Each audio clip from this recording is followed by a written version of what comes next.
Que la grâce et la faveur de Dieu vous soient davantage accordées et que l'onction, la puissante main de Dieu nous conduit pas à pas vers les choses du royaume de Dieu.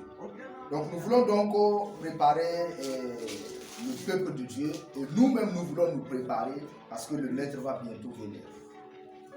Il y a plus de 2000 ans aujourd'hui que Jésus est venu sur la terre. Il a dit que le temps est proche. Il a dit qu'il reviendra bientôt et son retour est encore d'actualité aujourd'hui. Et nous, en tant que chrétiens, en tant qu'hommes de Dieu, en tant que serviteurs de Dieu, en tant que servants de Dieu, nous devons donc non seulement nous préparer nous-mêmes, mais aussi préparer notre assemblée à la rencontre de ce grand roi. Parce que le monde dans lequel nous vivons, vous savez très bien avec moi que ce monde dans lequel nous vivons est un monde qui va bientôt prendre fin. C'est un monde qui tire vers sa fin. Et certainement, ce monde dans lequel nous vivons est un monde éphémère, est un monde médiocre, est un monde passager, est un monde dans lequel personne ne peut compter sur ce monde. Personne ne peut mettre sa joie et espérer le meilleur que le meilleur dans ce monde. Dans ce monde, tout est dérisoire. Nous vivons dans un monde dérisoire. Le monde est tellement dérisoire à tel enseigne que ceux qui sont sages se préparent et dans la crainte de Dieu se préparent tout en sachant que le roi des rois va bientôt faire son entrée dans ce monde. Donc nous voulons d'abord utiliser une parabole dans Matthieu chapitre 25 que Jésus avait expliqué à ses disciples. Il a dit que le royaume de Dieu est semblable à 10 vierges.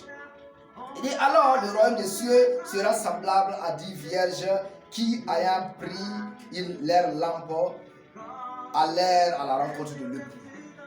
Le royaume sera semblable. Il dit alors le royaume sera semblable. Le royaume sera semblable. C'est-à-dire que le royaume fera pareil. Quand le roi des rois reviendra bientôt, il fera pareil. Il dit ce royaume est semblable à 10 vierges. 10 vierges ici parle des chrétiens repentis. 10 vierges ici parle des chrétiens qui vivent dans l'église. 10 vierges ici parlent aux chrétiens qui partent et qui sont sincères en adorant Dieu sans mélanger de l'idolâtrie dans leurs affaires. Parce qu'aujourd'hui, il y a chrétiens.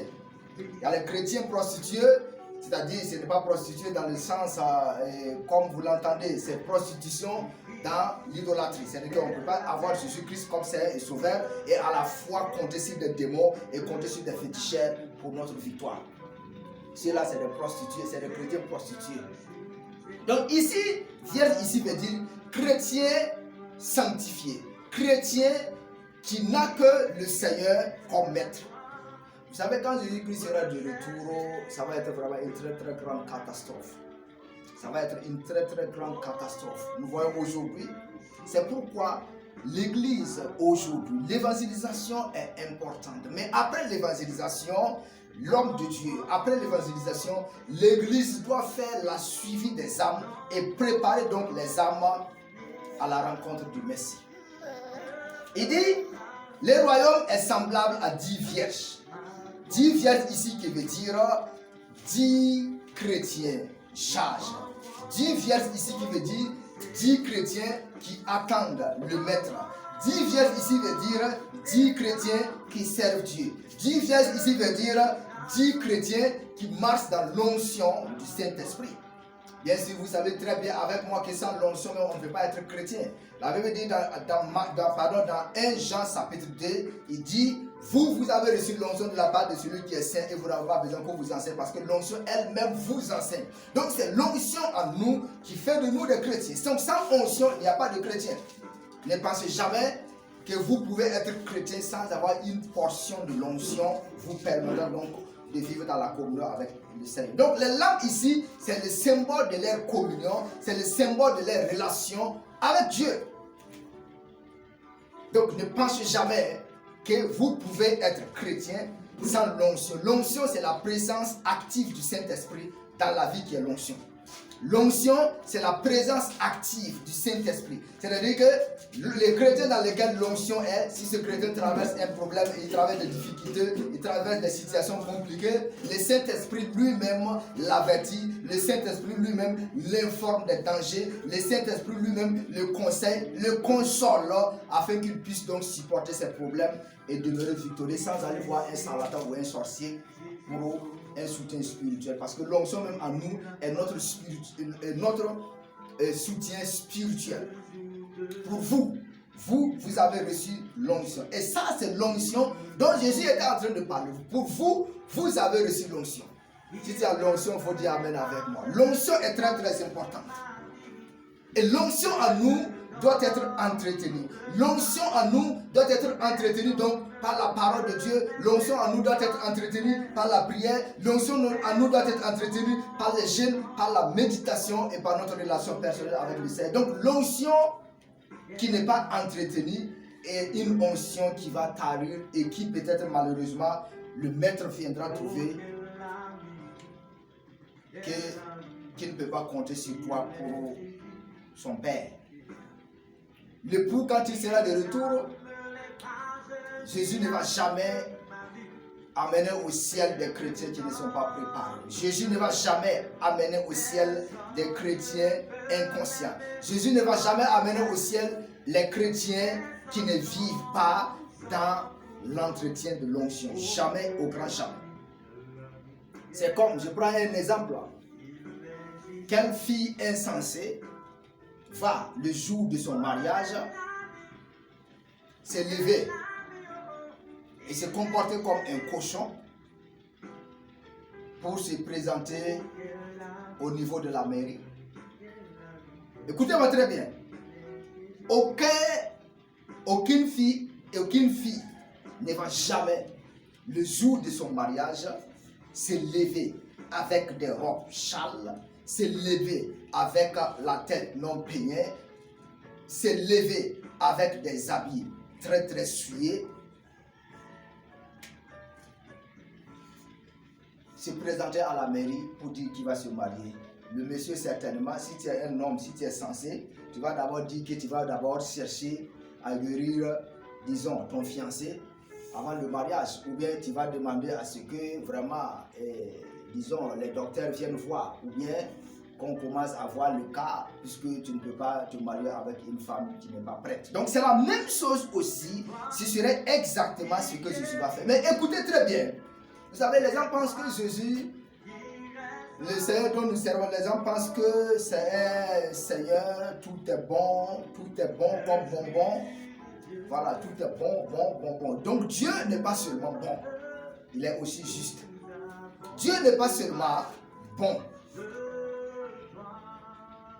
il est aussi un Dieu d'équité et de justice.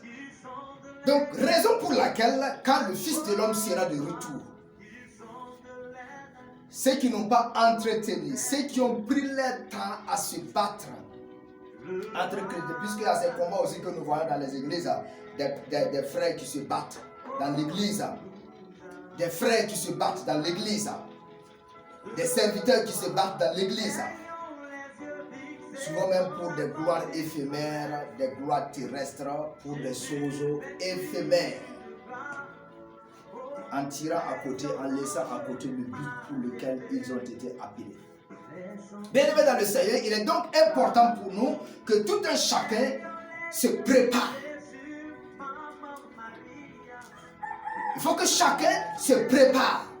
Chaque homme, chaque femme doit donc se préparer parce que le Fils de l'homme fera certainement son entrée dans ce monde physique.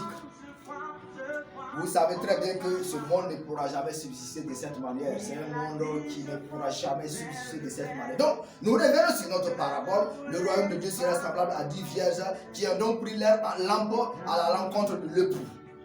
Ils ont pris leur lampe à la rencontre de qui? De l'époux. Donc, les 5 étaient sages et les 5 autres étaient folles. Donc, les sages là, et elles ont conservé leur lampe avec disons de l'huile. La lampe, c'est l'esprit de veiller. La lampe, c'est la lumière. La lampe nous permet donc de savoir à quelle heure le maître va aller. Donc vous voyez que quand Jésus dit que le pour, quand il sera de retour, il viendra au milieu de la nuit. Au milieu de quoi? De la nuit. Au milieu de la nuit. Et quand il sera de retour, ceux qui n'ont pas de lampe ne sauront pas, ou bien ils ne pourront pas accéder, ils ne pourront pas rentrer dans la salle des noces. Même si par tâtonnement elles arrivent donc devant la salle des noces, elles ne pourront pas rentrer dedans parce qu'elles seront interdites de rentrer dedans parce qu'elles sont sales, parce qu'elles ne se sont pas préparées, parce qu'elles sont impures, parce qu'elles ne sont pas dignes de se marier avec le Fils de l'homme. Donc, il est donc nécessaire aujourd'hui, chrétiens, frères, il est capital aujourd'hui que nous-mêmes nous préparions. Le temps dans lequel nous vivons, c'est un temps qui ne nous permet pas de nager avec le diable. Le temps dans lequel nous sommes n'est un temps qui ne nous permet pas de boire avec Dieu et aller manger avec le diable. Le temps dans lequel ne nous permet pas de faire ces choses. En mangeant avec Dieu, il faut boire aussi avec Dieu. En mangeant avec Dieu, ne bois pas avec le diable. En buvant avec Dieu, ne mange pas avec le diable. Nous devons nous préparer.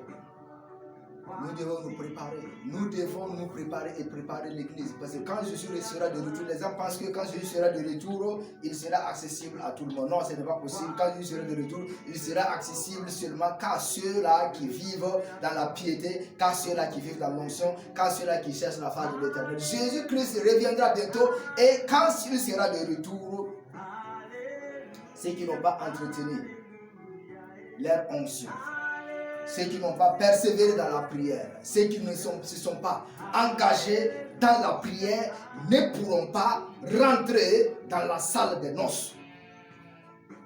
Et Jésus, vous allez voir que Jésus va le dire clairement, allez-y. C'est ce qu'il va dire. Il dira, allez-y, je ne peux pas marcher avec vous. Amen. Je ne peux pas marcher avec vous. Que Dieu vous bénisse dans le nom puissant de Jésus-Christ. Que la grâce, la faveur, la puissante main de Dieu nous accompagne afin que nous-mêmes nous puissions nous préparer pour la célébration de Dieu. Dans le nom puissant de Christ, nous avons prié. Amen.